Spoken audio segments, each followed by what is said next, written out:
అందరికీ శనార్థులు దిల్దార్ వార్తలకి స్వాగతం. ఏం దసరమ్మా సెకండ్ హ్యాండ్ లో స్కూటీ తీసుకోరాదు, మస్తు ఇబ్బంది అవుతుంది.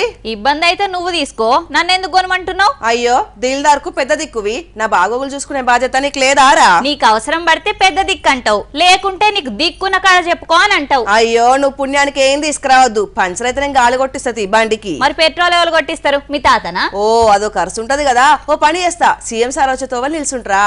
నిలబడితే ఎందుకు నిలబడ్డావు బుజ్జమ్మ అని అడుగుతాడు. ఏది కాన్వాయ్ ఆపి నిన్ను వలకరిస్తాడు అంటావు. ఆపుతాడ్రా అంటే గిడజూడు ఎమ్మెల్యే ఏం చేసిండో.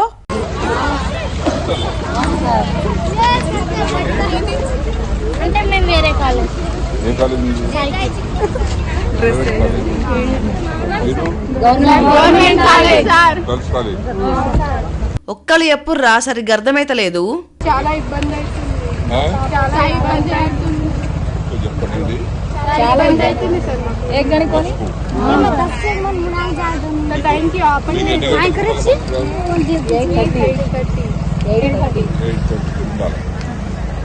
అది సార్ సంగతి.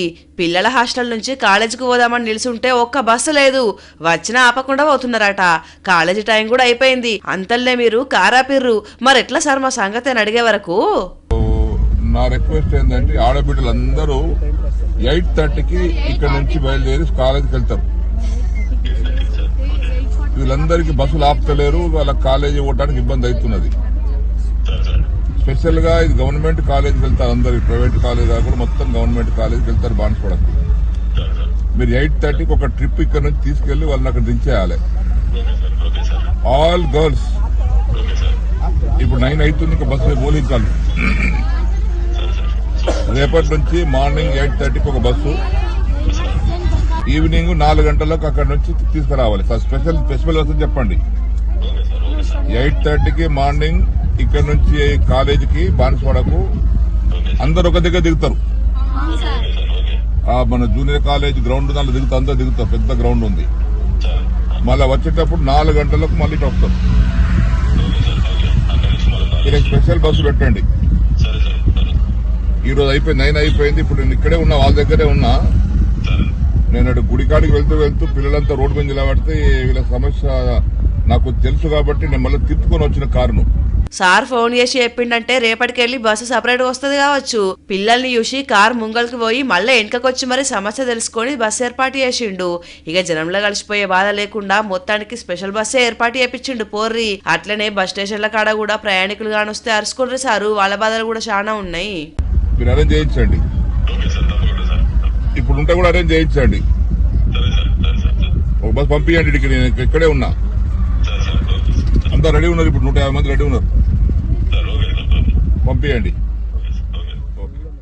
తల్లిదండ్రి మీద దయలేని పుత్రుడు పుట్టనేమి వాడు గిట్టనేమి, పుట్టలోన చెదలు పుట్టవా గిట్టవా విశ్వదాభిరామ వినురవేమ. వేమన ఈ పద్యం ఎందుకు రాసిండో ఇప్పుడు అర్థమైతుందిరా. ఇప్పటి తరానికైతే కరెక్ట్ గా సూట్ అవుతుంది. వాళ్ళను చెదలతోటి ఓల్చిన పురుగులతోటి ఓల్చిన వాళ్ళను మార్పు వచ్చేటట్టే లేదురా. మార్పు రాకుంటే వచ్చేటట్టు చెయ్యాలే, బుద్ధి చెప్పాలి. బుర్రలు లేని బుద్ధి ఒకరు చెప్తే వస్తుందా? చూడు ఓ తండ్రి ఏం చేసిండో. ఆస్తులు తప్ప అయ్య వాళ్ళ మీద ప్రేమ లేని కొడుకుకు ఆ ఆస్తితోటే బుద్ధి చెప్పిండు. కన్న తండ్రిని కడుపున కొట్టిన కొడుకును గాలి కొదిలేసి ఆస్తుల కోసం ఆరాట పడుతున్న కొడుకు ఆ ఆస్తులను సర్కార్కు రాసిచ్చి గట్టిగానే సమాధానం చెప్పిండు. పాపం ఎంత బాధ అనిపిస్తే అంత నిర్ణయం తీసుకుంటాడు పెద్ద ఆయన. సుప్రీంకోర్టు తీర్పు నేను చదవడం జరిగింది. తల్లిదండ్రులను పట్టించుకునే వాళ్ళకు, వదిలివేసిన వాళ్ళకు, వాళ్ళ సంరక్షణ చూడని వాళ్ళకు మొత్తానికి అటువంటి తీర్పు, వాళ్ళకు ఆస్తి అనుభవించే హక్కు లేదని నేను చూడడం జరిగింది. అది కరెక్ట్గా, అది కూడా దానికి నేను ప్రేరేపితమై గవర్నమెంట్కు ఈ భూమి 3 ఎకరాల భూమి డొనేట్ చేయాలని నిర్ణయించుకున్నా. వీళ్ళది హన్మకొండ జిల్లా ఎలకతుర్తి, పేరు శ్యామ్ సుందర్ రెడ్డి, మాజీ ఎంపీపీ కూడా. కొడుక్కు బిడ్డకు ఏం తక్కువ చేయకుండా ఉన్నత చదువులన్నీ చదివిపించి విదేశాలకు పంపిస్తే ఇప్పుడు అయ్యవనే కాదనే పరిస్థితికి వచ్చిర్రు కన్న కొడుకు. తల్లి చచ్చిపోయిందని తెలిసి ఆమె పేరు మీద ఉన్న భూమి తన పేరు మీదకి రాపించుకున్నాడట. తండ్రి బతుకుండగానే ఉన్న ఆస్తులు కూడా నా పేరు మీద చేయాలి అని పోరు పెడుతున్నాడట. ఆఖరికి ఆడపిల్లకి ఇచ్చిన ఆస్తులు కూడా దౌర్జన్యంగా గుంజుకున్నాడట. కొడుకు పనులతోటి విసిగిపోయిన ఈ తండ్రి 3 కోట్ల విలువ చేసే భూమిని సర్కార్కు రాసిండు. ఇంకా ఎక్కువ ఎత్తే ఉన్న ఆస్తులు కూడా సర్కార్కే ఇస్తా అని చెప్పిండు. మరెంత గదనుల్లా ఆస్తుల కోసం మారాటపడటానికి ఆస్తులు లేకుండా వేస్తే అయిపోద్ది కదా, అదేదో సర్కారే చూసుకుంటది. లేనోడు లేకేడిస్తే ఉన్నోడు అరగకేడిచిండు అన్నట్టు. కష్టపడి పైసా పోగేసి కోట్లు కూడా కడితే ఆ కన్నోళ్ళు పోయేదాకా కూడా ఓపిక పడతలేరు చూడుర్రి. ఇవలా ఇలాంటి దిల్దార్ వార్తలు మళ్ళొచ్చే దిల్దార్ వార్తల్లా మళ్ళా కలుద్దాం. అంతవరకు చూస్తూనే ఉండండి వనితా టీవీ. నమస్తే.